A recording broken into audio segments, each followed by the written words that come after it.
I don't think my heart could handle it if I go see this movie and Indiana Jones is replaced by Phoebe Waller-Bridge. Well, it also takes away from Harrison Ford, right? Like, I don't care about anything else. Yes. Just let me see him for the last time. Yeah. Just like they did with Logan, even though it's not the last time that we're going to see him now. Pizza time. Pizza time. Pizza time. You like pizza time? Pizza time. Hello, Alex. Another weekend and another podcast to do with you. How are you doing? That was beautiful. It was like a little poetry. I'm good. I'm doing great. No movies this week. No movies coming. So I'm a little sad. I know. A good little streak there, but hey, that's all right. That's all Yeah, right. it's okay. It's gonna happen. Stuff coming up. We got the big holiday ones, special. right? We got Avatar. Yeah. Maybe we'll watch some of these Oscar movies. It'll pick up. The Whale. I'm still, dude, bro. Come on, excited about The Whale. You gotta watch The Whale. Yes. The Frasier Renaissance has begun, my friend. I think it is, man. Did you see it? Yeah. You watched that breakdown, right? Yeah, was it GQ thing. Yeah, his career. Oh, beautiful. Brandon Fraser. Treasure. You're a treasure. Yes. First of all, you do two amazing things. You said the Tomb of Emperor Dragon is basically its own film. Just off to the side. Basically, yes, you're basically saying the Tomb of the Emperor Dragon didn't exist. Wasn't that great? Yeah. Didn't exist. To get out of here. And then you said, I would love to come back to the series. I like that. Just makes me the most excited I think I've ever been in a long time. Dude, he was so pumped. He was like, got a script, dude. I'm in. Crazy and I'm pumped. like, what does that mean though? Like, what are you gonna get back into shape? Not that he needs to. I'm just saying, what capacity is this? Are you talking about? But he's so down. Fully back into shape, does he? Right? Just a little. No, bit? I mean he's definitely old now, like older to the point where I don't think he could be doing the same stunts he was already. And he in the Tomb of the Dragon Emperor, he had mentioned he had already had like problems, right? Kind of physical problems, and so no, I don't think so. But but what? But see, that's the thing. Is like I don't. Is he gonna come back as he's not the main character? Is it like his son? And like, I just want to see. I don't. Hey, man, listen. We're gonna talk a little bit about some guy named Indiana Jones later on in this show. True. And I think that if an 80-year-old Harrison Ford can come back and they can figure out how to do that, they can figure out how to get a much younger Brendan Fraser back in. You're damn right. You're right. I'm sorry. I don't know why I doubted that. You're absolutely right. It could still because he's older doesn't mean it can't be. He'd be less interesting. Yeah, don't be ageist. Shame on me for that. Shame I'm sorry. on you. Shame on me. Shame on me for that, man. I'm sorry. And you know what? To reconcile. Yes. Why don't I tell you and everybody else what we're going to be talking about today? Huh? Let me do that. Let's do it. All right, everybody. So as Alex said, not a lot of movies this week. However, we do have some great talk to be had. There's some really interesting stuff that happened in the news this week in the world of Hollywood. Some Fast X news on the budget. Although we haven't talked about it in a second, so this is actually nice to get a little bit of that talk back because it is coming really fast. I didn't even mean that shit. Sorry.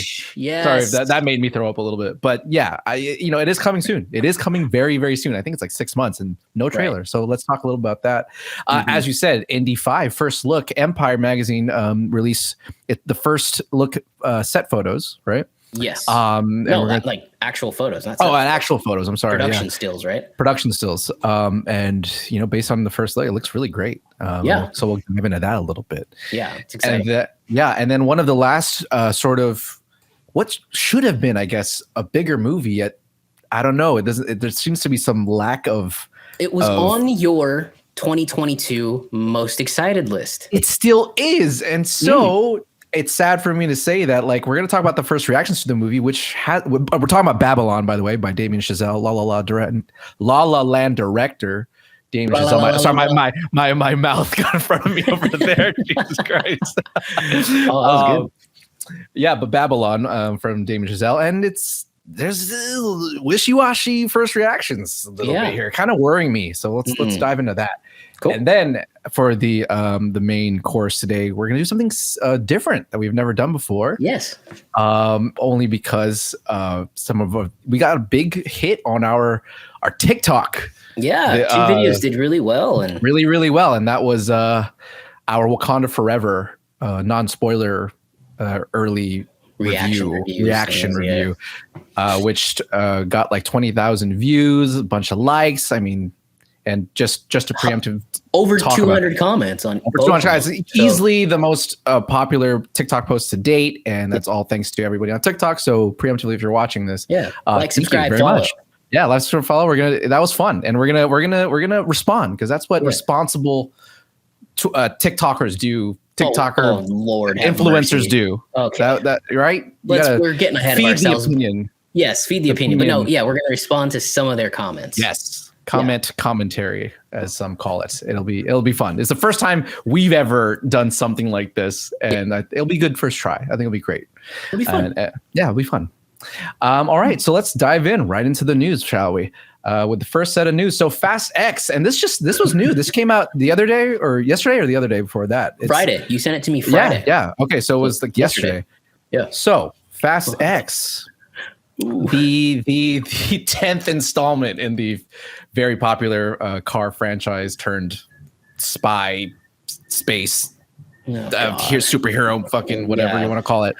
Had some production woes earlier this year. That was one of the famous things that happened earlier. I forget, what was it, like May or April?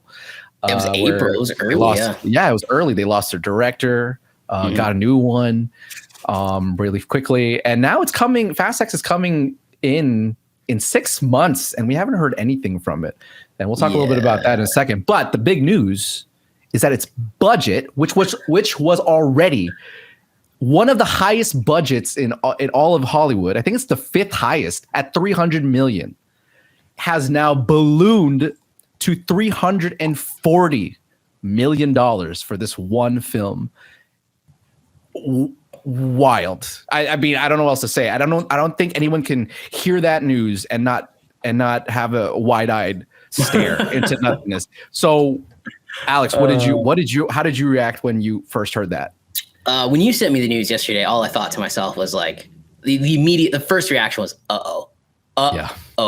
this isn't good. Like when budgets go out of control like this, it's usually something bad, like really bad behind the scenes. They're refilming scenes they thought they probably had locked in, or they're having way too much time. They're way over schedule. And a movie's over schedule, other than like Jaws, it means something's not going right. And look, Justin Lin already left the project, and that was a huge loss. And then they got the Transporter 2 director. I don't know his name. I'm sorry. Louis Leterrier, something like that. Yeah. So it's like, close. Can you control that big cast? I mean, Brie Larson's in it. Jason Momoa's in it. You got stars everywhere, man. I'm very worried, especially after Fast 9 was like the biggest disappointment. And then, by the way, Fast to 8. everyone, right? Because like when you look at the Fast franchise, everyone has their varying opinions as to what was a good Fast movie and a bad Fast movie. Literally, the spectrum is covered. Right. But there's one thing everyone can agree on, and that's Fast 9 sucked. Yeah, everyone seems to agree that Fast 9 sucked, and I can't even explain that to you. Anyways, keep going. I just thought that was. I've met people that love Fast 8. I met people that love Fast 7, Fury 7, whatever it was. Yeah, I have not talked to anyone that thought Fast 9 was a good movie. So yeah, it's very worrisome. Look, it makes me wonder, Ed, that maybe this is the last Fast movie. There's supposed to be Fast 10, Fast 11 that wrap up the franchise. I think Universal's going to say, cut the effing cord. We're done with this shit. No more. I can't do it anymore. What do you think? Well, I have a question for you. Sure. Because as I think we both know, they did plan to shoot Fast X and Fast 11 concurrently or together. I don't know if they've choose to do that now. I don't think they are shooting them together because of maybe the loss of Justin Lin or whatever. So I don't know. Maybe you're right. Maybe this might be just because it's just being a bigger pain. Well, if it doesn't cross, dude, at $350 million, this thing has to make a billion. Like it just at least. I think it has to reach at least $1 billion to be like just insanely profitable. Yeah. Because what we know at $340 million, that means $700 million is going to be the actual budget when it's all said and done, after marketing and all that other stuff goes into it. Crazy. $700 million for a Fast and Furious movie. I don't know how much Avatar cost. I don't know if we have that, but I can find it. There's no way Avatar 2 cost anywhere near that. So I don't think so. What the fuck? Yeah, what a way. That's a great question. What the fuck? Like, I mean, it's true. I have the same thing. I'm like, well, let's talk about what would cause, what do you think could be the cause of it ballooning that wide? Do you think that they're adding, is it the cast wanting more money? Is it VFX that, it's gotta be like, my initial thought is that they're over.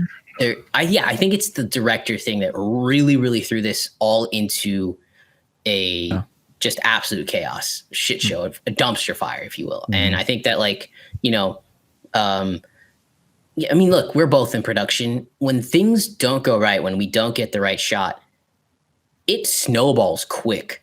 Yeah, absolutely. You're never catching up. And that's the problem. Oh, hey, we got shots 12 through 18 today, and say they only did 12 and 13.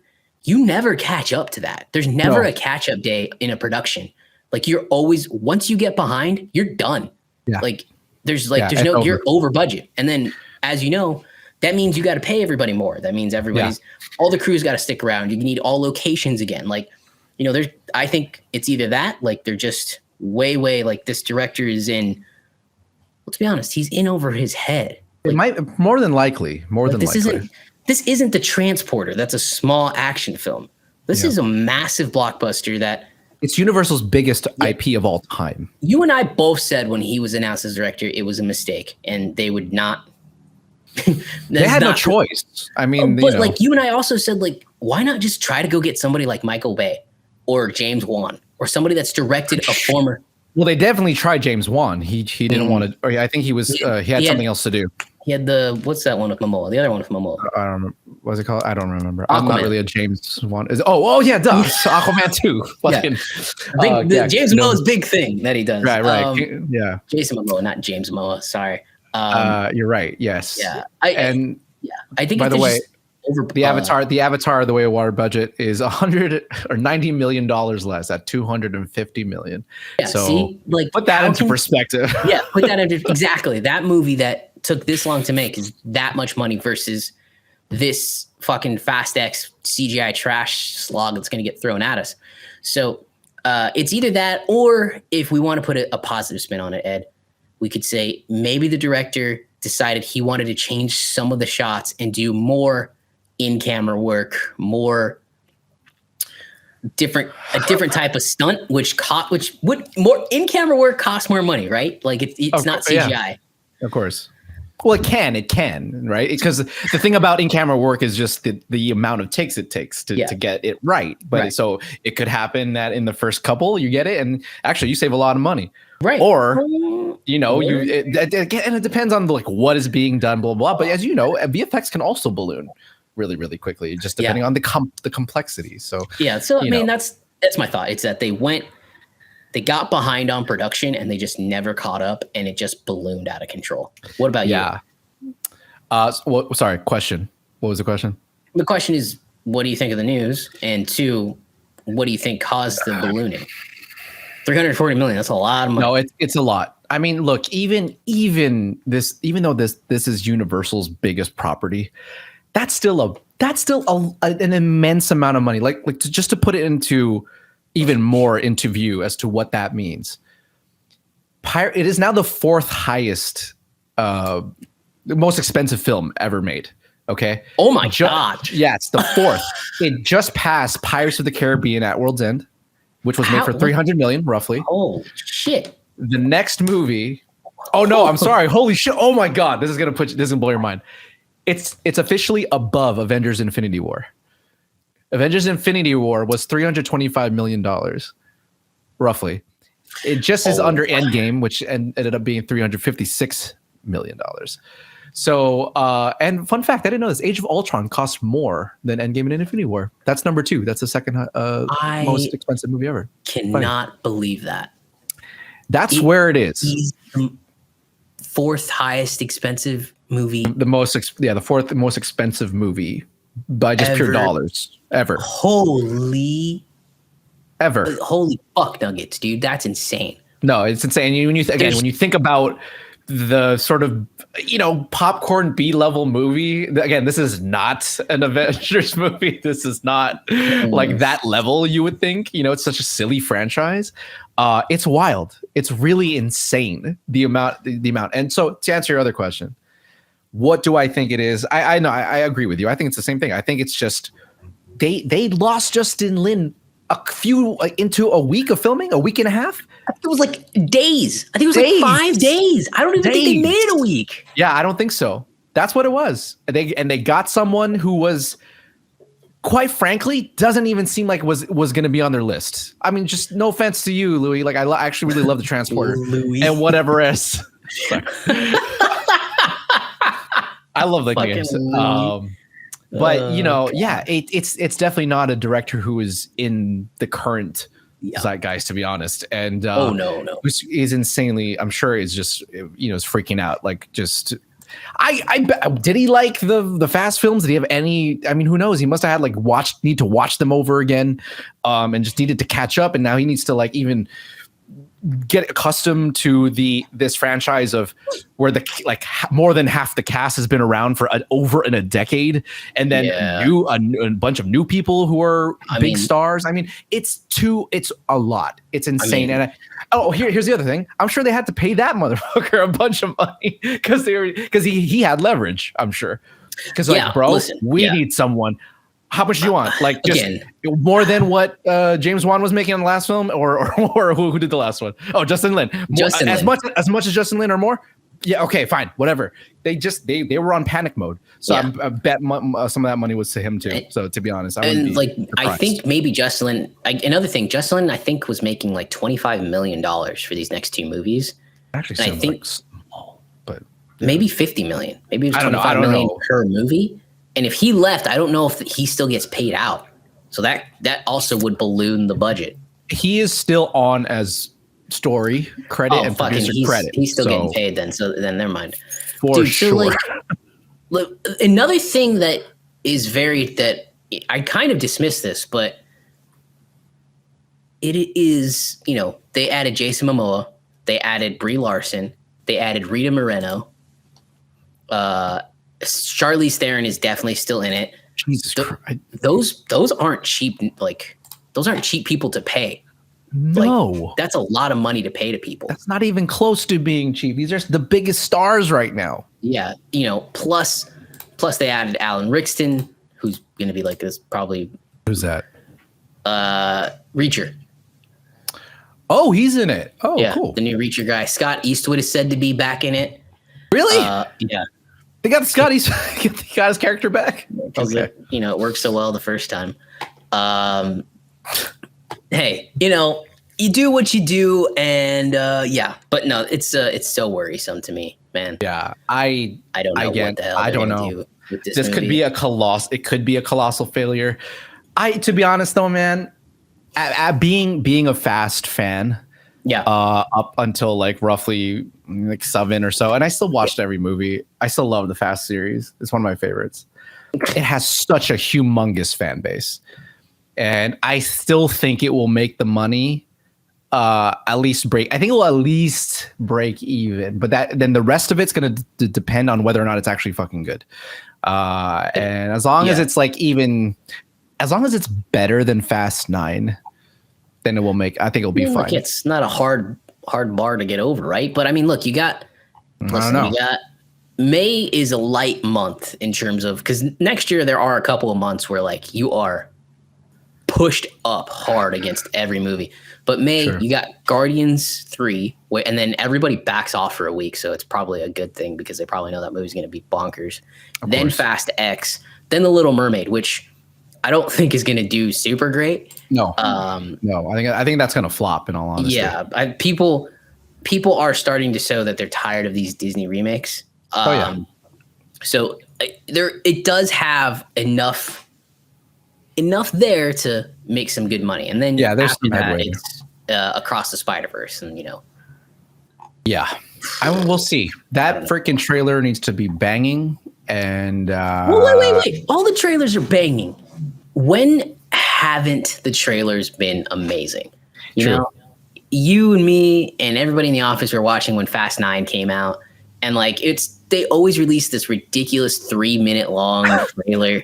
3.5 minutes. It's so stupidly long. It's basically the whole fucking movie. It is the whole movie. But the trailers are always so fun and stupid to watch. You just enjoy it. Enjoy the hell out of it, you know? Yeah. So, the trailer's going to be banging. Okay. So, I don't think that means that people are going to be more motivated to go see it or less motivated. I think the general audience will, as long as the trailer is banging in some way, that'll be enough for them. Yeah. But I think for us, even I though, when I saw that trailer, I was like, I didn't feel great about the movie. Like I was like, I don't know, man.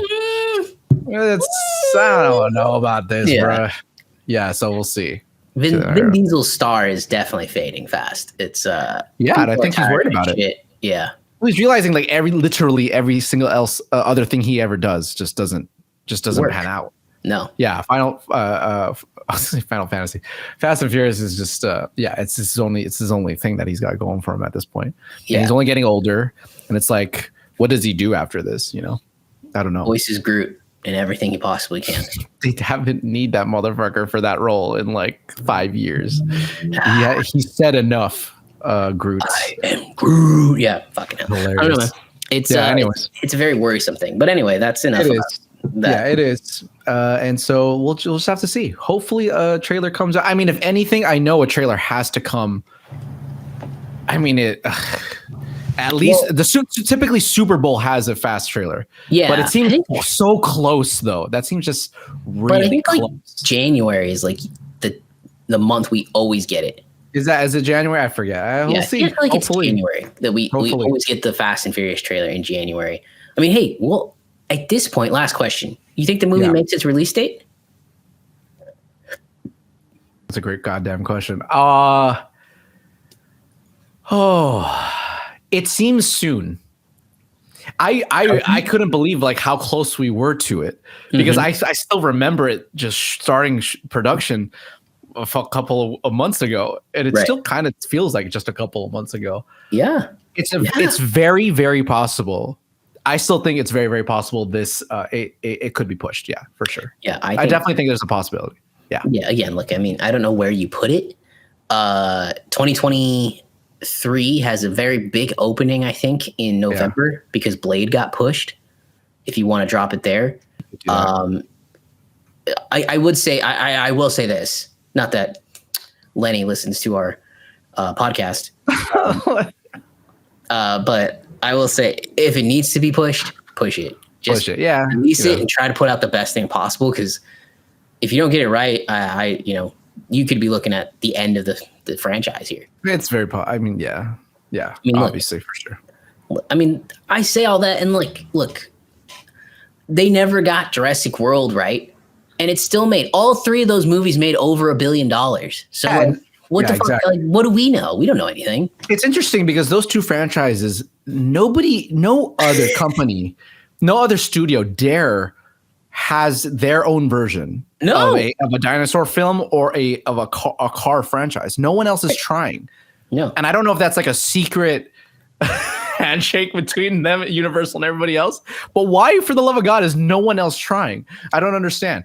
Maybe it's because they know that it has to either be as good as those franchises or it's bust. But you're not going to directly compare to something. I mean, we're past that, right? Because we had that in like the 90s when it was Armageddon and Deep Impact coming out a month from each other, or there were so many films that were the exact same fucking film coming out a month apart. Yeah. So but here's the thing: it's like other companies have other IP that does still kind of combat in the general sense. It's just these 2 big ones that I get it though. Now that I'm saying it out loud, I'm like, okay, I understand. Never mind. But still, you would think there'd be more dinosaur films out there or more racing car movies, and they're not. There just isn't. So they tried with Need for Speed. They tried. Yeah, you're right. And that failed miserably. So that didn't go so well. I like Need for Speed. I never watched it. Yeah, so I'm gonna make you watch that. Hey, we should watch it. Yeah, I should watch it. Yeah. All right, one day. All right, that's a lot of talk on Fast X. Yeah, that was a lot of talk on Fast X. Jesus. Hey, we do have something for the franchise. We do. Fast Five is still one of my favorite movies of all time. Well, I agree. I love Fast Five. So. I love a lot of the Fast movies. To be honest, I really do. But we'll see.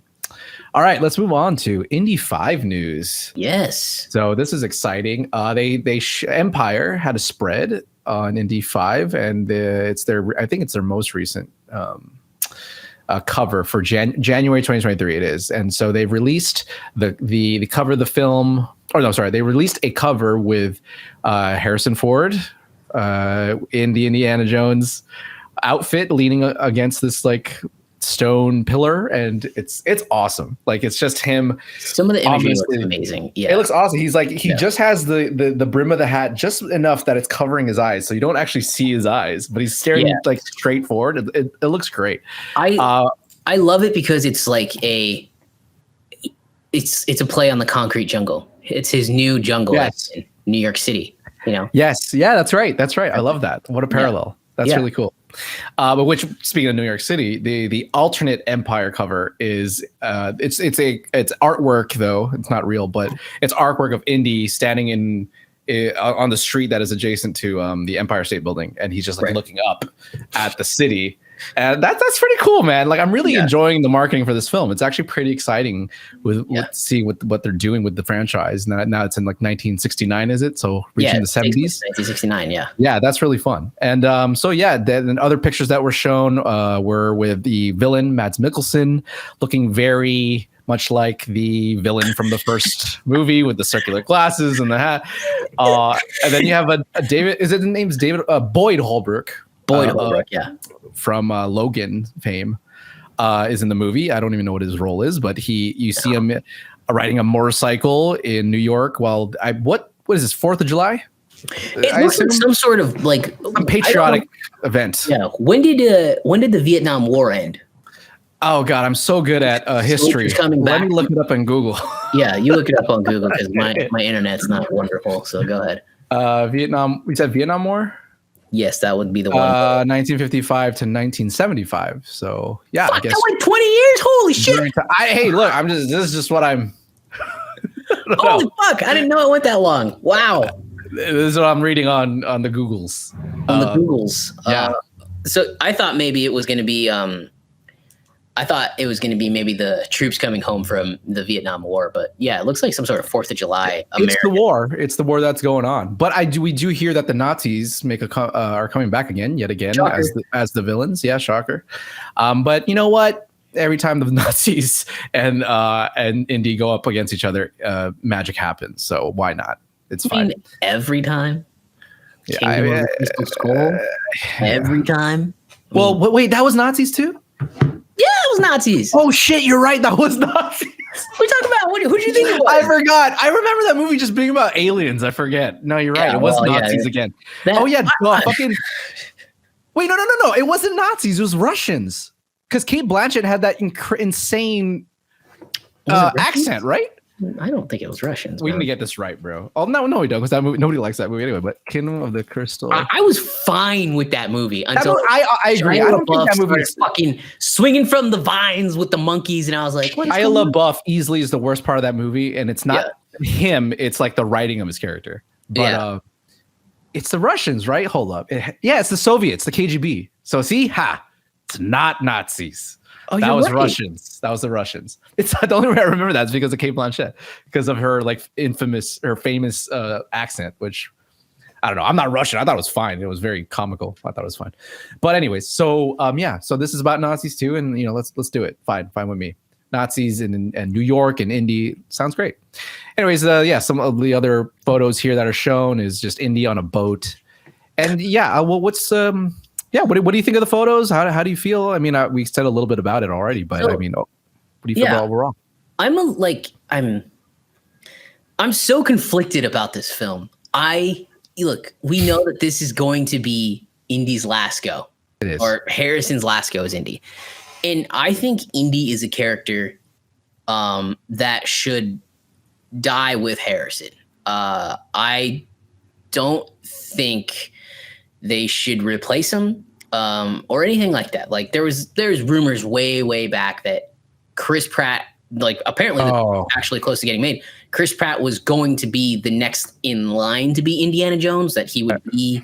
And then he had this hilarious interview where he said, "Oh yeah, Harrison Ford scared me." He said, "Nope." So, I just think that it should end with Harrison. And I'm worried. I'm so conflicted. I'm like so excited, but I'm so worried about it because, like, you know, we know James Mangold and we know how good he is at ending a story. Logan was the perfect end to that character. Like Ford versus Ferrari was a wonderful movie, and I don't know. And here's where I come into the worry part. There have been quote unquote script leaks and quote unquote screenings. Now, I will say James Gold has come out and said none of this actually is true, but the script leaks say that the test screenings have been terrible and that there is an ending where Phoebe Waller-Bridge replaces Indy. And it makes me worried because, of course, James Mangold, if you're the director of the fucking movie, you're going to come out and say, no, they don't exist. But I don't think my heart can handle it if I go see this movie and Indiana Jones is replaced by Phoebe Waller-Bridge. Maybe watching the movie it'll be changed, but it won't change my mind that I do think that Indy is Harrison Ford's character and Harrison Ford's character alone. And he should die with Harrison. That should be it. Like you want to reboot Indy? Great, you can reboot it in 40 years. So yeah, those are my feelings. Like, because again, what we've seen so far from this movie, like officially, and what we've heard officially from this movie, they sound amazing. They had that D23 panel. Oh, sure. You know, Harrison Ford is famous for like not giving a fuck. He's just doing it to do it. Like this is his job. He doesn't do it like it's an art to him. Yeah. But like, fair enough. He was like saying this movie is special.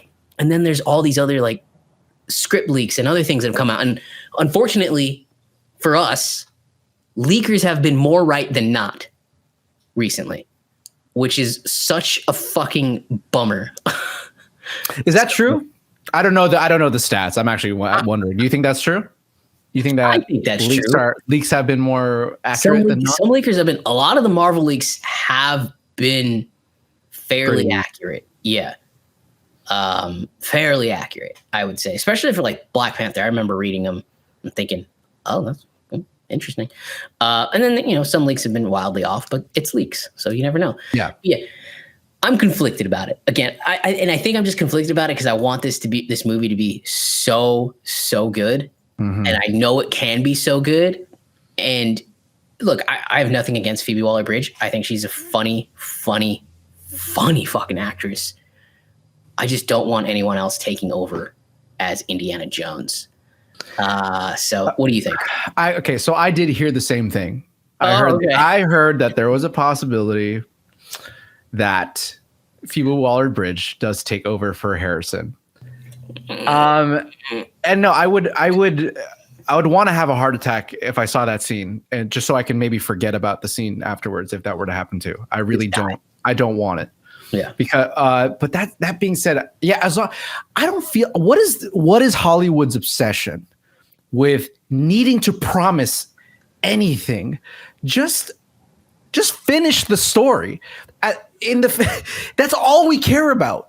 Yeah. Once you have our money, you got the money for the movie. Like, who gives a shit? Why do you need to promise who's going to be the next one? You could just do it the way that that freaking Broccoli have been doing it with James Bond. It ends, and then we'll see who the next one is later. Who gives fuck it? Who cares right now? Why do you set yourself up like that for failure? Why do you do that? You don't need to do that. Focus on the movie as is and end Indy's run as is. And then we can talk about all that shit later. Let's find out first if we like Phoebe Waller-Bridge's character. Let's find out first if we like these people that you are insisting be the next step. You don't even know how we're going to respond to it yet. So if this is true, if it is, it's a humongous mistake. And it's going to tank my opinion of the film. That being said, who knows? Maybe the rest of it's good, but yeah, it would kill me. It would kill me inside because it also takes away from Harrison Ford, right? If this is the last time we're going to see him in this role, I don't care about anything else. Yes. Just let me see him for the last time. Yeah. Just like they did with Logan, even though it's not the last time that we're going to see him now. Just let us have, as fans, our time with the people that we love first, and then we can deal with the rest later. That's all I have to say. And so I really hope that it goes that way. I also have nothing against Phoebe Waller-Bridge. I love Phoebe Waller-Bridge. Yeah. I think she's a great writer. Fleabag, I've always said, it's like literally one of my favorite comedy shows of all time. It's incredible. If you haven't seen it, watch it. She's awesome. So nothing against her whatsoever. It's not a problem of like, oh, she's a woman and like, oh, we have a problem with the next adventure person being a woman. I don't care. I just want Harrison. Yeah. I just want Harrison to have his time. Let's focus on that and let's deal with everything else later. That's it. Yeah. That's all I care about. And Lucasfilm, you should know, because you have tried to replace a Harrison Ford character to start a franchise. And whether that movie turned out better than people thought, I liked it. Yeah, I think that movie's very underrated. Me too. But it didn't work out. No. So, hey, don't do it again. I have no faith in Kathleen Kennedy. It is a Lucasfilm project. Absolutely don't forget. No. So yeah, I'm so conflicted about this movie. We'll see. I'm less conflicted about it than Fast X. But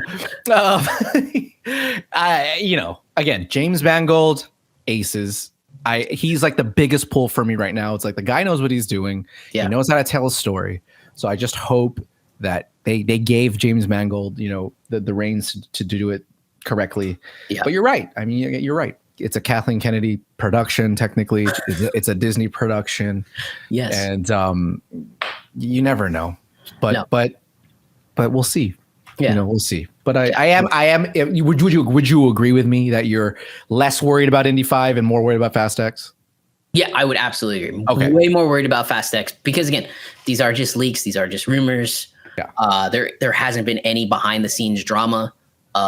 Just hey. No, correct. We're worried about. Yeah, definitely Fast X, but hey, as somebody that just wants this to end on a nice little note, and I would be totally fine with Indy dying at the end of the movie if that's the way it goes. Too.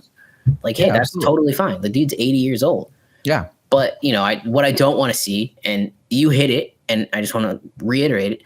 I don't care if it's Phoebe Waller-Bridge. I don't care if it's Chris Pratt. I don't care if it's Chris Evans. Pick your Chris, put him in there. I don't care. I don't want to see somebody or in some kind of weird time travel bullshit way replace Indiana Jones. Yeah.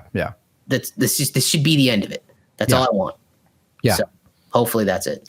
And it brings up the whole the lack of creativity that Hollywood goes through. It's like, right? Like, stop replacing old characters with the people you think should be the new ones for either your own political agenda or social agenda or whatever, or just in general, make new characters.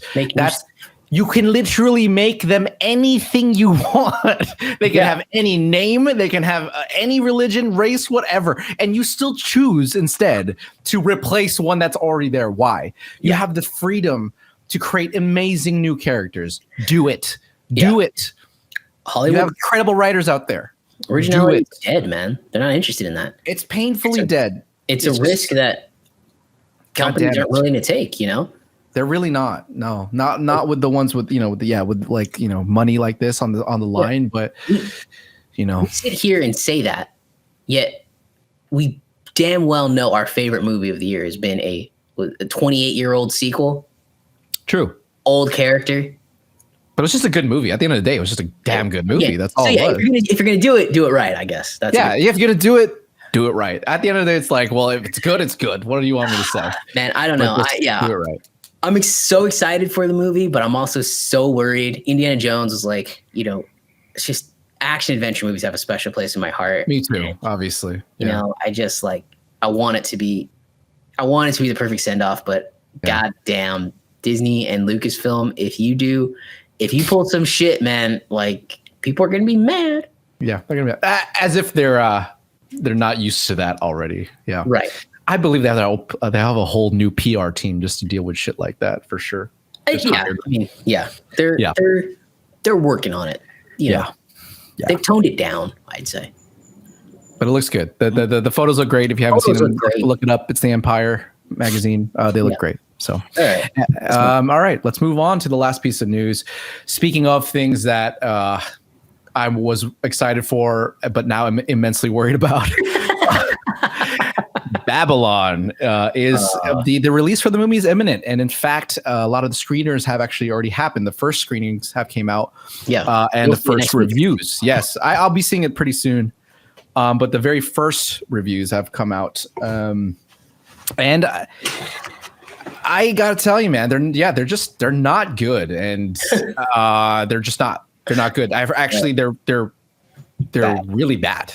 Yeah. In fact, and again, to remind some people about, if you've forgotten what this movie even is, because I'm not surprised, because the marketing for this movie has been almost non-existent.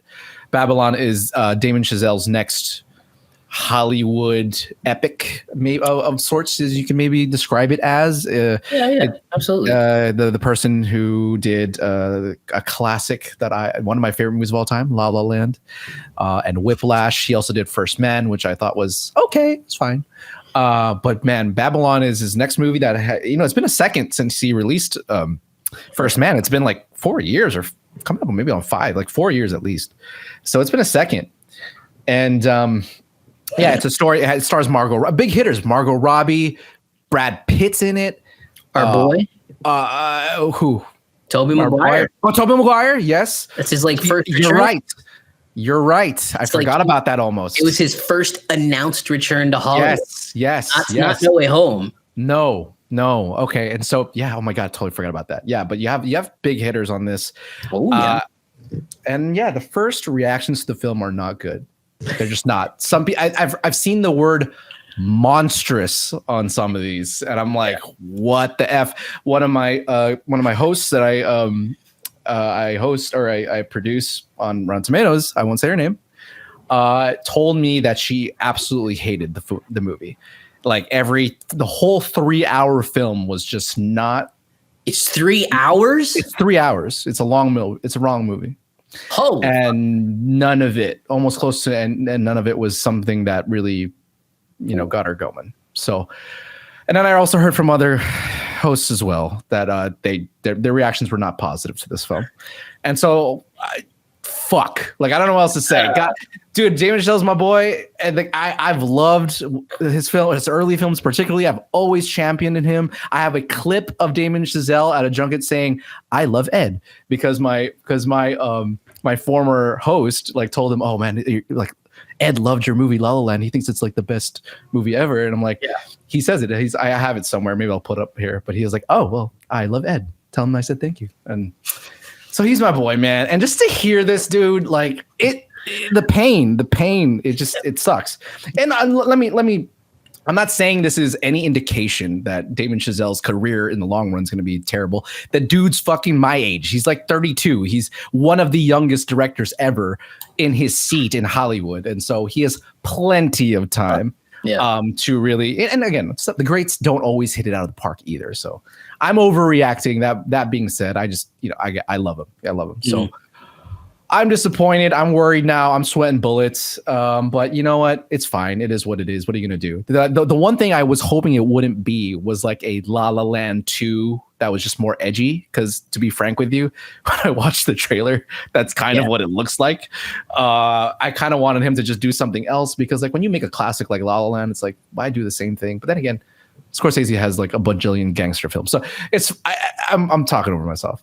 Yeah. I want to know what do you think? As I don't know how big of a fan you are of Damien Chazelle and his movies, but what do you take from this news? I don't share the love for La La Land that you do. I think it's a fine movie. The greatest movie I've ever seen, probably not. But hey, it's a well done movie. I didn't like First Man. I thought Whiplash was fantastic. I don't know anybody that's ever seen that movie and didn't think it was fantastic. Oh, so good. Yeah, that Whiplash is a fantastic, incredible movie. It's one of those movies you forget about. It's true, yeah, and it's also a movie that's still kind of underrated. I feel the general public still hasn't really. They still don't know what Whiplash is. They know La La Land now, but Whiplash not really, because La La Land got the pomp and circumstance, and Whiplash didn't. But Yeah, I thought, and Whiplash had J.K. Simmons and Miles Teller before. J.K. Simmons has kind of had a little bit of resurgence in his career. He's looked at it bigger, but I wouldn't call him like a strong A-lister, and definitely not with Miles Teller at that point. Now he would be after Top Gun Maverick, but yeah, the stars helped kind of shoot La La Land into the moon, if you will. But First Man, I didn't love that one so much. Neither. So I'm not the biggest fan of him, but I think he's a talented dude. But like, I just want to like throw the question back at you. Are you surprised that this is like, are you honestly that surprised? You saw the trailer looked like it was on cocaine. Like it looked like the whole fucking cast was just on drugs the entire time. Just fucking, we're gonna make a movie about Hollywood. We're gonna go crazy. Like, I'm not. It doesn't surprise me because like the marketing for it, first of all, the first signal things probably weren't great. Is that we didn't get a trailer for this until like a month ago. Yeah. And the trailer came with the release date, which, by the way, people were like, wait, is this movie even still coming out in 2022? And lo and behold, it is. So I don't know which company has it, which studio has it, but it's clear they're not. You have seen zero TV commercials for it. There's no marketing going on for this movie. They know something's not right. So I'm not surprised. Yeah. Based off the trailer, it looked like it was on crack or coke. Yeah, I mean, a mess. And to be honest with you, I didn't really like the trailer either. I didn't respond to it very well, and that's where the first sign I was like, oh, this is okay. I don't know about this. I'm not sure. That's again, but trailers are trailers. But still, like I didn't respond to this trailer well. I was like, what is going on? And you're right. The one part is that obviously the movie does have an energy to it that feels like people are on cocaine. I think that's sort of part of the story. Fair enough. Well, I think like the first frame it, you hear someone going, yeah. Taking a whatever the fuck that's called. I don't know. I don't know drugs. It's gonna have. What is that called? From what I've seen in movies, that's what people do. Yeah. Yeah, and but it's also just the way it's edited, the way even there it just feels off. It just doesn't. Some things doesn't feel right. And so yeah, man. And then to hear about this, no, it sounds like this is gonna be a bit of a failure, and that's just sad to hear because I love Damien, and it sucks. I don't know what else to say. It's a bummer. It's a bummer.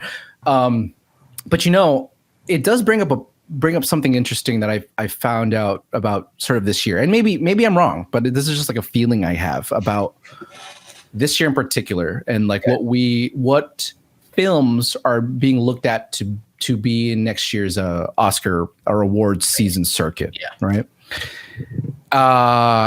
Is it just me, or does it seem like this is a year that is actually fairly stacked with more so like mainstream superhero and action films? Like when you think about the films we're talking about that should be nominated for Best Picture, you hear stuff like Top Gun Maverick, obvious, The Batman, even Everything Everywhere All at Once. Even that's an A24 film. That's a wild movie. It's such a like a non-film pure, pure. What do you ever call it? Like film, like art film. Yeah.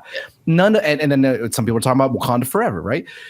There's a lot of those movies that we think should really be up there, and very little of the other ones. I think some of the maybe traditionally Oscar favorite films that should be up there, I believe, are like movies like maybe The Whale. I've heard that could be nominated. Yeah. Tar with Cate Blanchett, I hear is probably could get a nomination. But other than that, I'm not really hearing these other movies that you would normally like a Babylon, like Bardot. By the way, I don't know if you've heard about Bardot, but that's the new Mendes. No, the Inarritu film. Is it the Inarritu film or the Mendes film? I think it's Sam Mendes. I'm sorry. Inarritu? I don't know if it's either Mendes or Inarritu. Sorry, hold on. Is it Bardot? I've never heard of that film. You haven't heard about it? Yeah, that's because it's not doing great in the circuit. But so these like films that you would start to you feel like you should hear about it are not actually, they're coming out not great. Yeah. So do you feel the same way? What do you think about like this year for movies, and what we would consider sort of the front runners for the awards season? you said it. If we're basing it off like film, like actual films being well done and good, you like the top runners are going to be Everything Everywhere, Top Gun, and even the Batman's going to get thrown in there. Like, again, Batman wasn't my favorite film of all time, but it was well done. Yeah, I mean, I'm not surprised if it was not. Me either. I wouldn't even really put it up there, but I wouldn't be surprised if it was. I would completely agree with you, because there hasn't been like that art house darling. And again, I know Everything Everywhere All at Once is an art house darling, but it's the most. I mean, out of those, that's the middle maybe scale film. There's a lot of action scenes in it. There's it's an art house, but on a bigger scale. And it's in another year, I don't think it would get the attention it's getting. Even though it's a fantastic, beautiful story. Yeah, I love it. So yeah, to me, I really think that this is the year where we could see something like Top Gun Maverick shock the world at the Oscars and win Best Picture. If you just take it, if you take it based on, like cinematic achievement, right. But the Academy doesn't do that shit anymore. They go out of their way to make sure art house films get their due.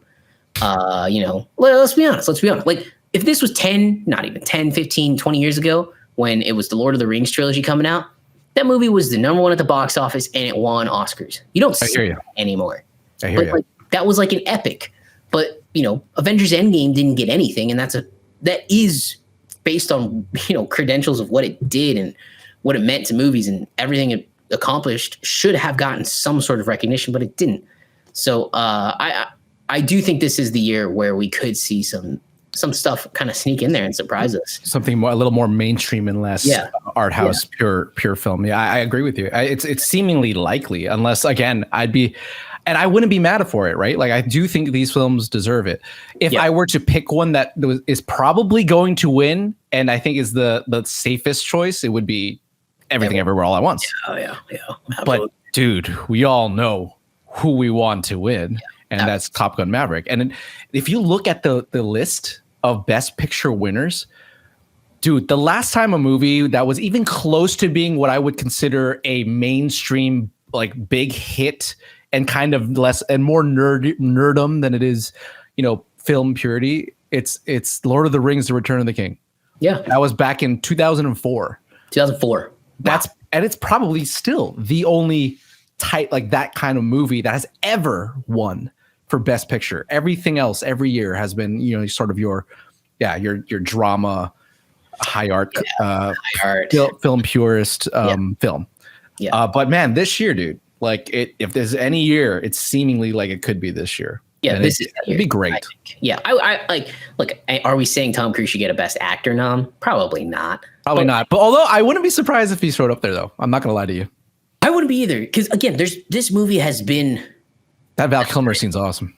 This year has been very low on movies, and again, it goes into what studios didn't know what was coming into this year, right? They didn't know people would want to go back to theaters. They didn't know what was going to happen, so they had to be like, we're going to take a step back and we're going to push everything, and that means that's great for us next year. It means we can still have a podcast because there's going to be so much shit to talk about. But yeah, because of the way it's been spread out, I do think Top Gun Maverick has a chance at taking home something. Me too. It obviously deserves it, but yeah, I'm interested to see how it goes for the Oscars coming up, because again, like, these Damien Chazelle's just sounded like it went off the rails. They gave him too much freedom and he just went too hard with it. It's like a typical curse of a director. Taika did it on Love and Thunder. My hate for Love and Thunder will. I know you want to bring that up as a. I want to bring up Love and Thunder every episode to just shit on how terrible that fucking movie is. The disrespect to Chris Hemsworth. Jesus Christ, I can't deal with it. But anyway, yeah, I do think it's the year. So, and by the way, that movie I was talking about, it's a Bardo. It is the Inarritu film, and that currently has a 57% rotten on the scale, man. Like, so again, like, these movies that we thought would be sort of the Oscar darlings this year, which are these, like, that the ones that you expect to see up there are not doing well. I don't know if it doesn't even sound like Babylon might be nominated in those categories at all. Maybe possibly cinematography, more like technical stuff, maybe like wardrobe. But like in terms of direction, writing, and best picture, I don't know. It seems out, but we'll see. So bad movies have also made it onto the best picture list that weren't popular, just because maybe the Academy considers them more classically viable. But we'll see. We'll see. But we should have a review for that movie, or at least my first thoughts of it pretty soon, and we'll see. Yeah, it'll be interesting to say the least. I don't know what to expect at that film. It's gonna premiere at a very low. It's not critically speaking. Yeah, I don't. But and for the type of film it is, if the critics don't like it, I don't think that the audience will have any reason to really maybe go after it either. So I guess we don't know. I don't know, but we'll see. It'll be interesting. We'll see. All right, so we're gonna move on to something new. It's the first time we're trying this. It's it's a bit of a commentary, to steal a phrase, the popular YouTube phrase that's been going on for a long time now, but it's our first time doing it. We've never responded to comments because we've never really had fans before, but at the same time, it's just not something we do. But we've been doing it 6 months, so it's fine. True. We've only been doing 6 months, but this is why this is great. And we feel so excited to do this and energized to respond, because on our TikTok, which if you're not following, please follow us on our TikTok. Our last two vids on there about Wakanda Forever did the best on our TikTok thus far, and we were so surprised, but we were so excited to see that people actually were commenting and asking some pretty interesting questions and just having fun. And some people were being dumbasses, but hey, that's TikTok, and that's fine too. And we'll give you some love, because why not? We're not perfect. So we just thought this would be a good time to respond to you guys. So what we're going to do here is I'm going to pull it up, and just to show everybody who's watching videos, that's our post right there. Wow! Look at that! Look at a nice edit that Mr. Pastrana did. Look at that professional edit right there. Ed did the template, so I just followed Ed. Still, it looks great. But I'm going to be going right to the comments right there, and I'm going to be reading your comments, and I'll be calling you out too, because it's public. So be ready. You ready? Are you ready? Let's do this. Let's answer some of these questions. All right, let's answer some of these things. And some of them are questions, some of them are just statements, and we'll react to them. Yeah. So, just to be clear. But let's start off first with the most liked post on our TikTok by My Sage Green. Ooh. She says, "This is the first time in a long time that we've seen Marvel focus on characters' true development." What do you think? Obviously, yes. By Sage Green, I think you're 100% correct. That's why we loved Wakanda Forever for what we did. I've seen some whack comment saying, "Oh, but it focuses on a third of Ironheart." No, it doesn't. You said, Thank you for pointing that out. Wait, I gotta find that guy. Keep talking. You think a third of the movie was focused on Ironheart? Totally. She had 40 lines. So false, bro. So false, bro. On, I get it. You don't look. We are the type of guys we're trying to be completely honest with our reviews, no matter what we're doing. And when we started, we were absolutely Marvel stans. We have trashed the last several Marvel projects. So it's just dumb. I feel you. Yeah. I'm sorry. And I'm about to say this guy's name, and I realized why now that maybe this person said that, because it's Kanye 2024 is my dad. So look, yay. Just to be fair, and let me read the way he said it, just so that we're not faking or exaggerating what he said. Okay. Kanye 2024, as my dad said, "How can you say that the movie isn't focused on phase building when 1/3 of the movie about Ironheart?" That had 4 hearts, so some people agree with him. But come on, bro. It was barely focused on her. It focused on her just the right amount. It was not a phase building focus level event. By many other MCU films have committed that scene way worse. So come on. Like the main characters were not pushed to the side to tell Ironheart's story. Exactly. Ironheart was there as a complementary piece. This is what America Chavez should have been in Multiverse of Madness. My man. Correct. Yeah, this is what she should have been. If America Chavez how she should have been handled, not as a character, but just how her arc should have been threaded in. Like, totally different character, it's fine, but like this is how that character should have been handled in this. Like it. Yeah. And to be fair, just to go a little bit longer with the Green's quote here, like we're not saying that. I don't think it's the first time in a long time that Marvel has tried to focus on a character, because arguably in Multiverse of Madness, you know, it was fairly focused on Scarlet Witch's story and advancing her character. Just wasn't done right. But this is where it was done right. Period. Like, again, I think Shuri is how we can do the same thing. Shuri is treated in this movie how Wanda should have been treated in that movie. Exactly. Like Wanda just goes bad. Boom. Yes. You know, I agree. Right. For two kids you've never even had. Come on. Yeah. You crazy bitch. All right. Let's move on to the next comment here by YV Angry. YV Angry. I hope that's right. Why very angry? This person says easily the best Phase 4 film. 40 hearts on that one.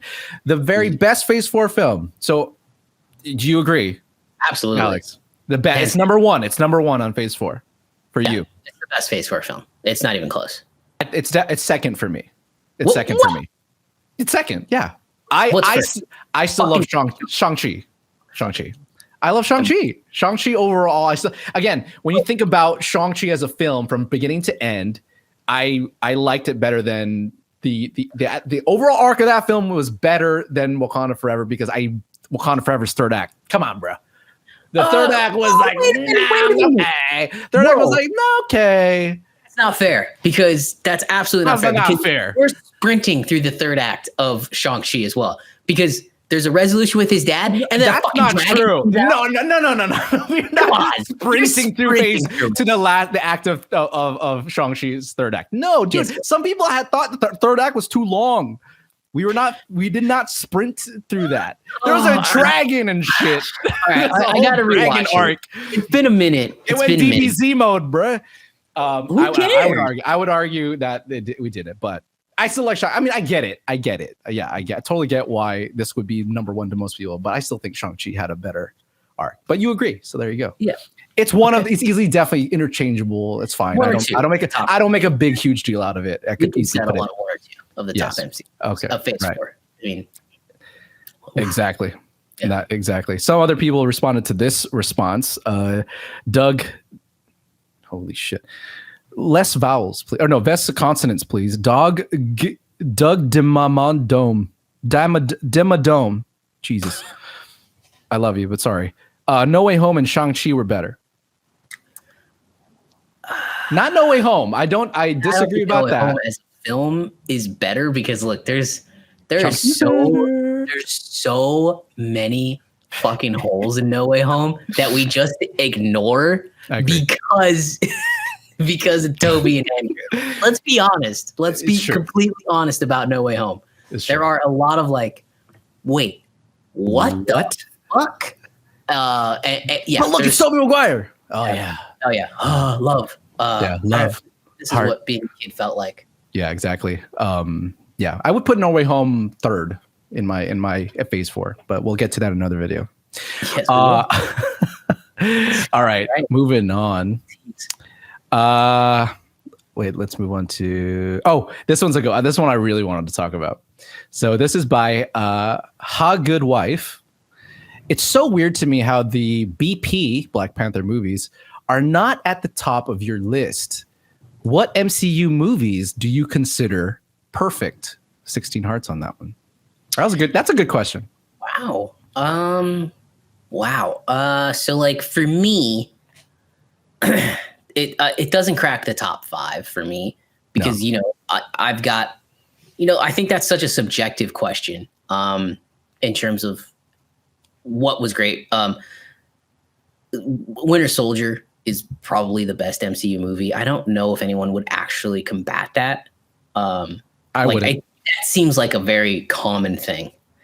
But Iron Man, I think, is better than Black Panther. That's also my top 2. Yeah, I think that if we're gonna, maybe we only count this as one movie, but Infinity War and Endgame are better 100%. Than Black Panther. I would actually probably put No Way Home as like a personal favorite above Black Panther. So like, yeah, there's just a lot of movies. Like we're talking about what, 30 movies at this point, it seems? 30.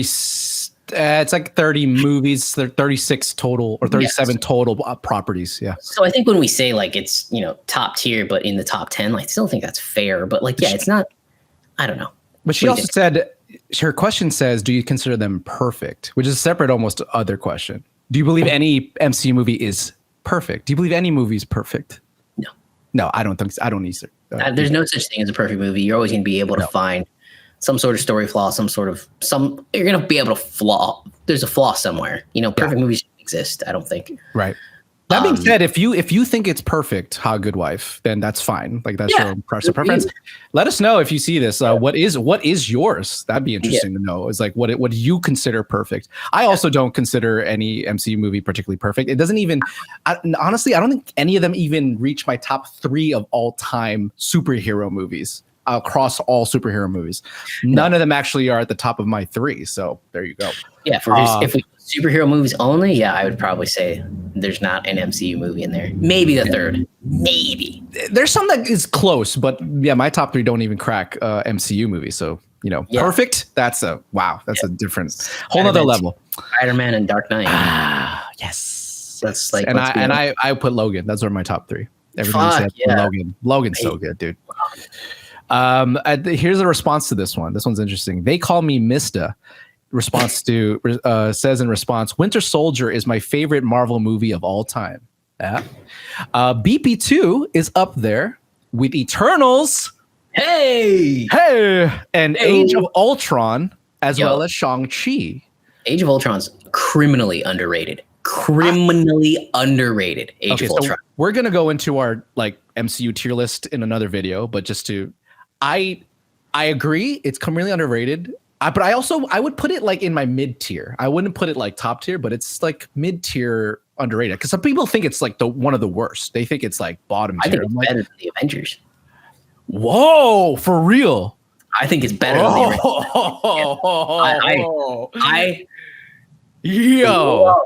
Get the F out of here, man. I love Age of Ultron. Yeah. So in a weird way, you actually, not a weird way, but you actually think then that the Avengers movies get better as they go. I think they've each gotten better and better. Well, good for you. I mean, like I didn't like it as much as Avengers for sure, but I still think Avengers is the best Avengers movie like ever overall.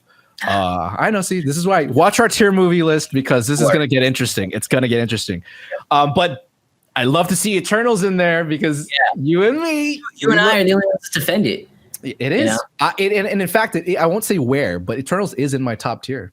Out of 36, if it's like 12, 12, 12, it made my top tier when I sat down and thought about it. So, that's a good way to break it up. Yeah. But that's good. Okay. So, and by the way, Black Panther's not up there just because we both think that Black Panther is not that great. Yeah. Just to be clear. Be like super quick about it. Like, look, the movie sidelined T'Challa Killmonger's story and almost Number one problem. The movie was trying to justify his story, which I get the point, but like it's not his movie. It's not his movie. He got completely overshadowed by everybody. Sorry. Yeah.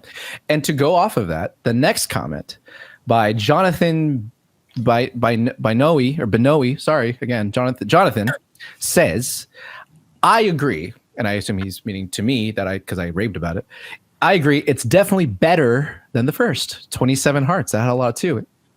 It is. Is it not, Alex? Is it not better than the first? It's much better than the first. In terms of being a movie, it's much better than the first. Absolutely. And the characters that were on the poster got their due instead, and not Chadwick Boseman. Shocker.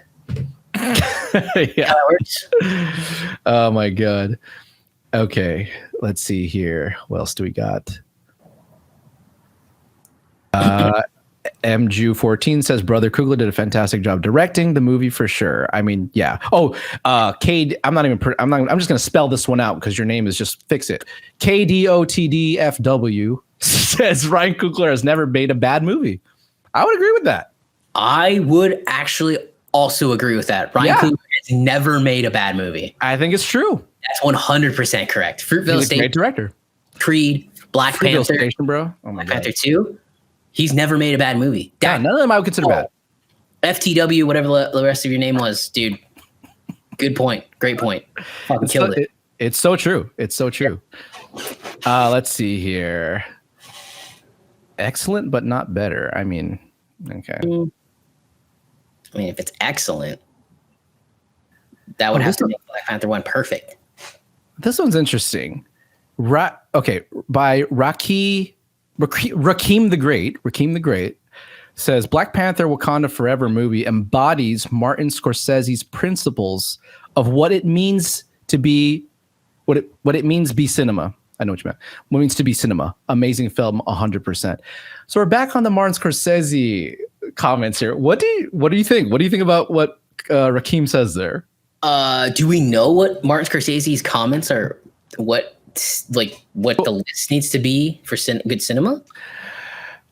Ooh, what a way to throw it back to Scorsese. Obviously, the answer to that is no. I mean, we don't know the exact principles, but I mean, based on what Scorsese's initial comments were, I guess what Rakeem is trying to say is that like it's the most filmy film, or it's closest to what maybe Martin, a movie that Martin was not describing, where it's just like the blueprint superhero film. This is actually like worth filmmaking, the art of filmmaking to a point. Do you think so?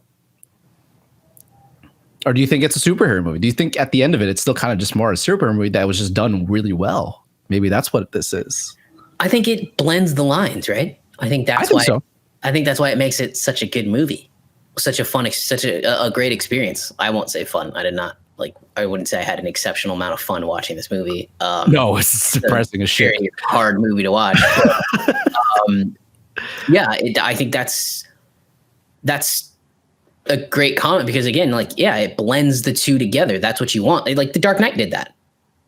Yes, 100%. Logan did that. I have a hard time really seeing Logan as like a straight up superhero movie. I really do. I don't. It's a wonderful drama, a neo western. You know, that's how I really see that movie. I genuinely see that movie that way. And I think this movie is definitely towards that. I said it in the review, but I think that's basically what he's trying to say. It's like, hey, watch out, or he's basically trying to say, Scorsese, watch your fucking mouth. Yeah, it's possible, bitch. Yeah, I love you, Scorsese. Sorry, Scorsese. You're overrated. Yeah, Scorsese. Whoa, another video right there. God damn. I fucking said it. If you're gonna bring the fire, let me know next time, Mr. One trick pony. It's a very expensive pony. So this next person, Tut 1970 Aries. It's pretty cool. Nice Egyptian recollection. Is it no? Well, Tut is, but Aries is that's like Greek or Roman, right? Yeah, that's Greek. Yeah, I was thinking you were thinking that's interesting. A sign, isn't it? Like a that's also the thing that people stupidly look to think that that's what their life is going to be. Actually, I'm sorry that came off. You should have laughed to make that seem less harsh, Alex. God damn it! Come on, man. No offense to anybody. I'm just kidding. Tut 1970 Aries says, "Is Namor really a villain? Because I understood his mission, even though he did what he did to Ramonda." Yes. Explain, Alex. You invaded another country because they didn't want to fight with you. That is literally a villain thing to do. Like, hey, pay attention to the real world. Some guy just did it not so many months ago. Like, yeah, you're really a villain. You're not a hero. You're not a hero. It's kind of like that Killmonger shit. Oh, is Killmonger really a villain? Hell yeah. Literally he willingly murdered a bunch of people. Look, yes, he's a villain. I get you can see his point.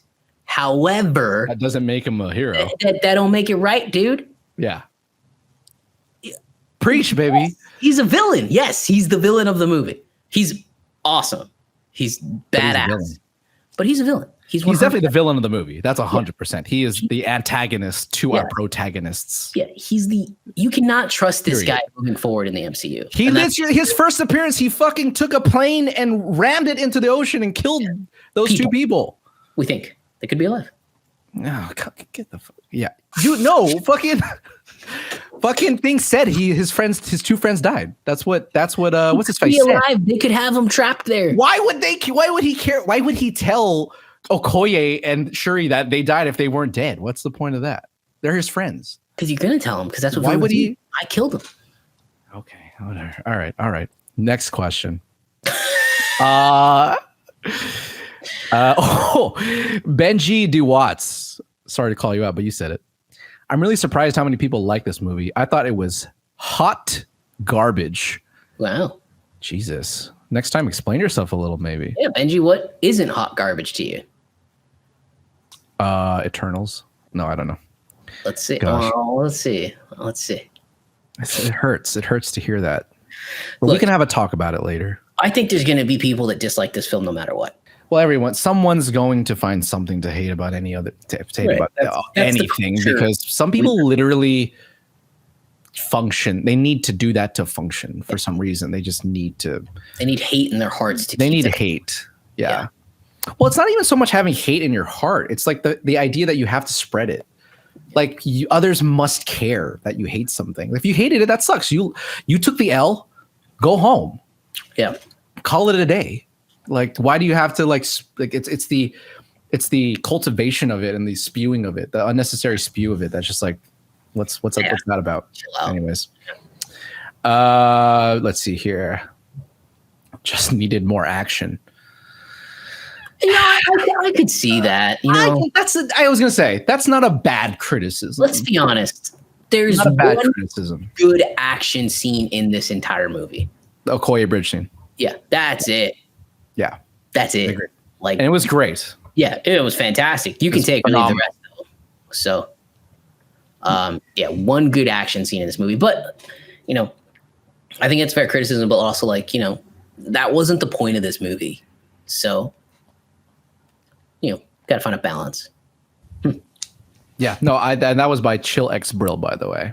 And three people hearted that. So, I don't, and I would heart it too. I don't disagree. I think that's a fair criticism. I'll say that. Let's see here. Better than the first. Solo film. Ooh, this underwater. Okay, this is by Anunnaki 777. This underwater world is going to give Aquaman a run for his money if Namor gets a solo film. 100%. Yeah. Absolutely. Yeah, I think so. The water, Aquaman had its strengths and its weaknesses, but some of the underwater stuff was weird, right? Like in Aquaman. Yeah, the way James, if you've seen the behind the scenes photos, James Wan had him hooked up on some sort of crane, so they're just hanging there. It just looked weird.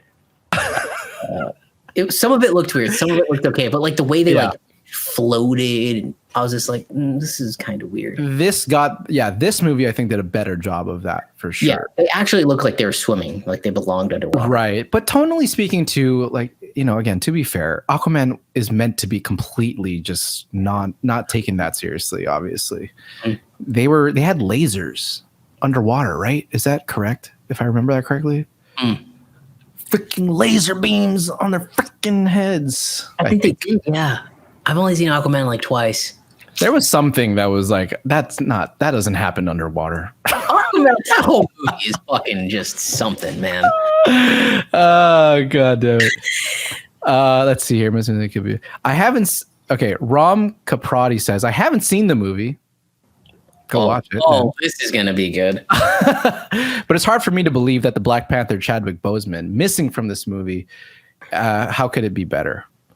Well, because it's just a good movie. Because it's a loving memory, tribute to him. Yeah.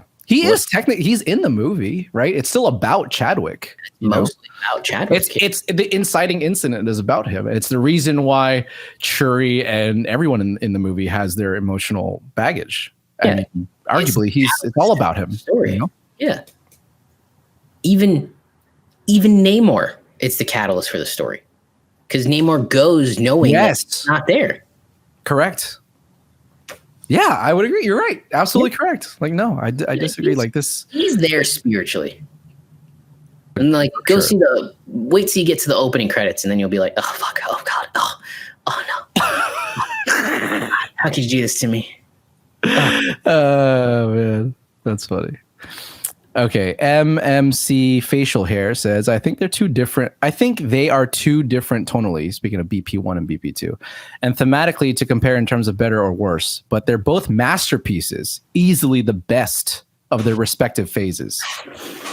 I mean, I can't agree with the BP1 statement. What came out in the phase with BP1? That was like the catch-up phase, right? That was like is that phase 3? I think it's phase 3. Yep. It's phase 3. Yeah. Yeah. So everything. Doctor Strange. Yeah, no, it's definitely Ant-Man and the Wasp. Yeah. Well, yeah. Look. Again, Black Panther, the best in its phase. I can't agree with you. No. In that sense. But I can agree with you that they're both well done movies. Yes, I agree with that. They're definitely both well done. Yes. Masterpieces, though? Masterpieces. Yeah, I wouldn't call either. That word. I mean, that word is dangerous, but no, I wouldn't call them masterpieces. There's flaws in this one. Again, you are sprinting to the finish. Just nonstop. Like I was sweating in the movie theater going, yeah. Can I catch my breath? Fuck. No MCU is a masterpiece. No MCU film is a masterpiece, I don't think. Yeah. So let's put it that way. Exactly. BP.2112. Tell me this. Is it better than the Batman? And if you're a biased MCU stan, don't answer. Well, okay. First of all, I can't stand for that, man. You can't just tell people who not to answer. Yeah. So sorry. That being said, I would love to answer your question. Is it better than the Batman? I'm going to say yes. What do you think? No, I think the Batman's better. Oh no! Wait, really? Yeah, I think the Batman's in terms of like a cinematic film. I think than a neo noir kind of like. I think the Batman's a better film. Is it a better film, or did I like it personally better? I'm asking myself that at this point. No, personally better. I liked Wakanda Forever. Okay. But in terms of it, is it a better film than the Batman? I don't know if I can say it's a better film than the Batman. I think the Batman. Look, the Batman's long and you're well paced and all this, and it's got well done editing. But did it emotionally get you with its narrative like Black Panther did by the end of it all? Like, Chadwick Boseman didn't pass. Would this get you with its narrative? Maybe I added an external part to this that. Oh fuck! You're right. Wait. Okay. How about this?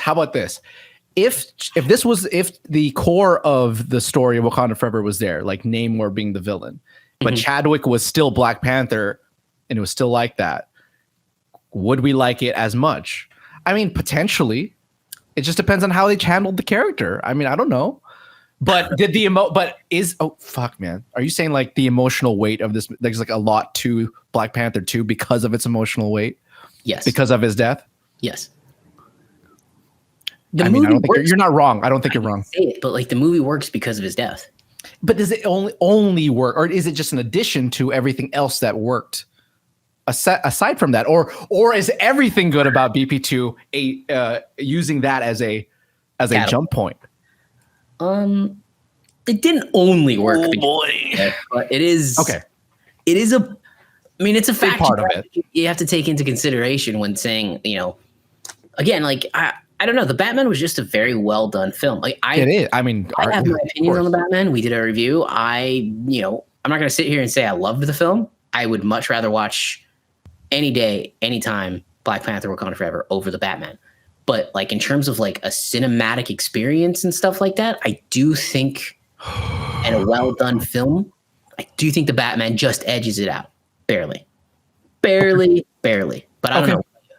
Fair enough. You'd go Wakanda Forever?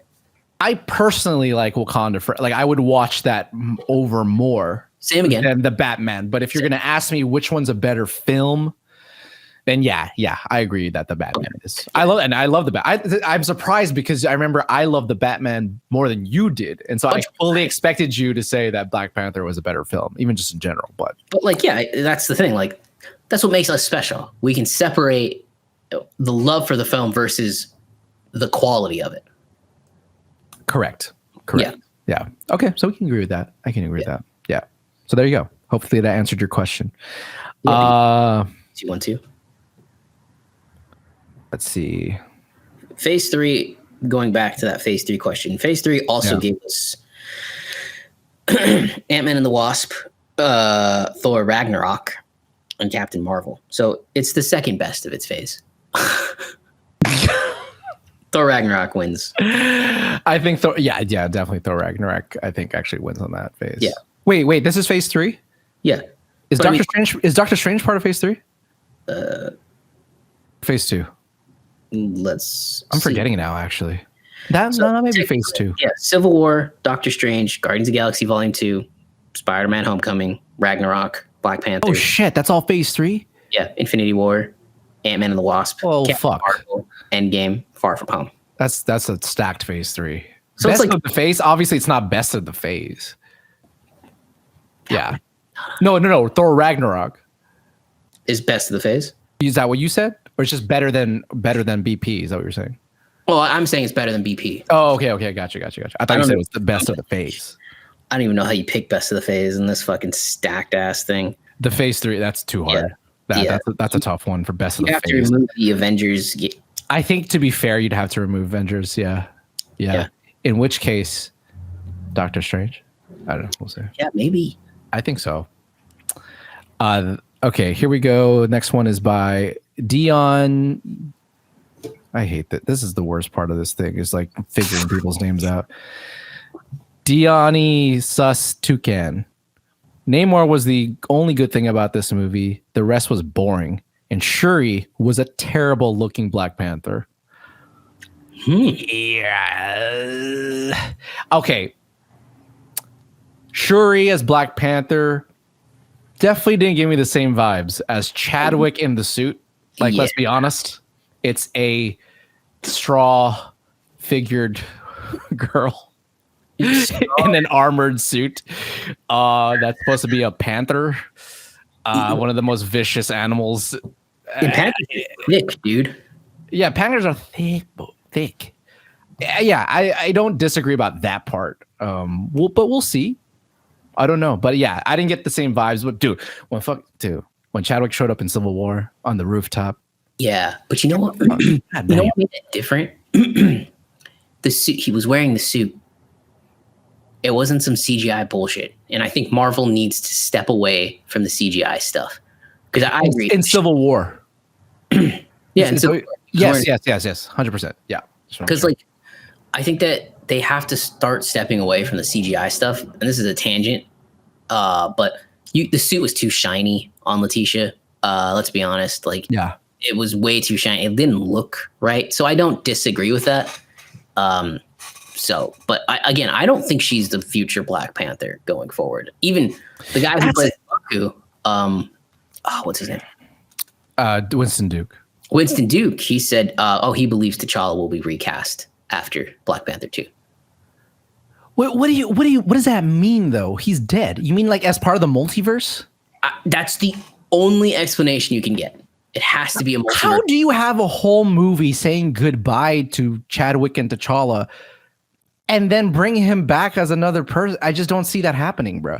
I don't see it either, but it just seems completely combative to what they did. Mm-hmm. If anything, they would make Prince T'Challa. Like that seems the most likely. This is why the whole reason not the whole reason, but you would need that's why he's there. Massive time jump. Why time is relative, my boy. In phase 4 now. Okay, maybe it's him coming from the future. Yeah, it could be that. Exactly, but I'm saying it wouldn't be T'Challa, it would be Prince T'Challa. But then you're right, though. It's like if you're in the multiverse, but why wouldn't another version of T'Challa who survived on another place not come back? Sick would that be? What? Like Prince T'Challa that comes back from the future? So this is back to this Terminator 2. Yeah, to help fight Secret Wars to make sure it goes right. Dude. I mean, that's not a bad idea. Dope. But fucking time in the MCU now, I'm confused as to how it fucking works. I don't know. And just people coming in from any multiverse or time, it's losing its quality to me. Like the whole idea of time is losing its thing unless they make some pretty strict, like much more strict rules with the multiverse, and they need to do that quick. Otherwise, I'm just gonna be like, okay, sure. If somebody pops in, I'm gonna be like, well, sure, yeah, why not? You know, dude, it is the strangest fucking. Like Marvel has done so much to like make us more confused than ever. The multiverse doesn't make a lot of sense. Why do some characters look exactly the same while other characters don't? You know, it's really weird. It is really weird. I agree. Hey, who knows? So they need to fix that. What else we got? I like this one a lot. Blaze 4_20. This might be the best one of the bunch. Blaze says about me, this dude is an idiot. Black Panther is way better than the garbage of the two. Jesus. I don't disagree with you, Blaze. I can be an idiot. Yeah. Hey, but it's not Blaze. So. It's not garbage either. Yeah, it's not Blaze. Let's see here. Dodgeball? Blaze? Laser. All right, Ben Stiller. Fuck out of here. Oh God, I missed that movie. That movie's criminally underrated a little bit to me. That too. movie is criminally underrated. That deserved a sequel for sure. I don't think that's a movie that's made today. No. No. I mean, think about a lot of the comedies you love and think about if they would get made today. And then think about society, America, or the world. Yeah. We made the world better. No, you didn't. No, you didn't. I can't have Robert Downey Jr. in blackface anymore. Bro, oh my God. Robert Downey Jr. in blackface and as that character is one of the most the joke is in such a limbo. Like, how can people? Everyone has no one said it's not funny. No, everyone said it's one of the funniest fucking things they've ever seen, and at the same time, they don't know how to feel about it. No one knows. No one's saying like, but. I'm like, what do you mean? You already laughed at it. Fuck you. Just pick a side already. God damn it. Anyways. Oh man, it would be so baller if the movie that the RDJ came back with was a solo film of that character. This is his next movie and it's a humongous hit. It would be amazing. They're working on that Les Grossman sequel, and they said they've got Ben Stiller, Robert Downey Jr., and did they say that? They announced that? Yeah.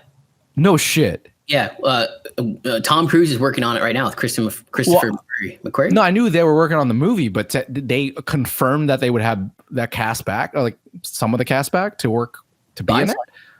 I didn't see it. Oh, that's awesome, dude. That'd be freaking awesome. Heck yeah. Yeah. That'd be great. I can't wait for that movie, dude. That's gonna be freaking great. It'd be amazing. It's a while off. Yeah. He's gonna make a movie in space first. Yeah, I think that's it. Those are like the best questions we got. Cool. Yeah, that's awesome. That's a good amount. So yeah, that's our comments. Your comments. We hope we provided you with some more insight to our stupid minds. Yeah, absolutely. I mean, thank you for even caring to ask us. On the movie, it was just a really fun, like, poignant movie, man. So good. To be honest, like most of the comments that we just read, even were like nothing too far off. They're pretty positive. Yeah. I thought we were going to get a lot of hate. Yeah, the last one was about someone calling me racist, so I just didn't say that. But there was that too. That's okay. Yeah. No need to spread that around. Yeah, there's I am not racist. Okay. Racist. Well, we hope that you enjoyed that. We'll be posting that on our TikTok, and we'll hopefully make this a thing. Keep commenting. We love responding to you guys, hearing your thoughts, and obviously we appreciate you taking a slice of the pizza with us, as we like to say around here. That's the first time we've ever said that. That's the first time I've ever heard that. Not bad, right? Not bad. Smooth as hell, Ed. Thank you. All right. Well, that's it for this week on this episode. And we hope you enjoyed. And we will see you next time.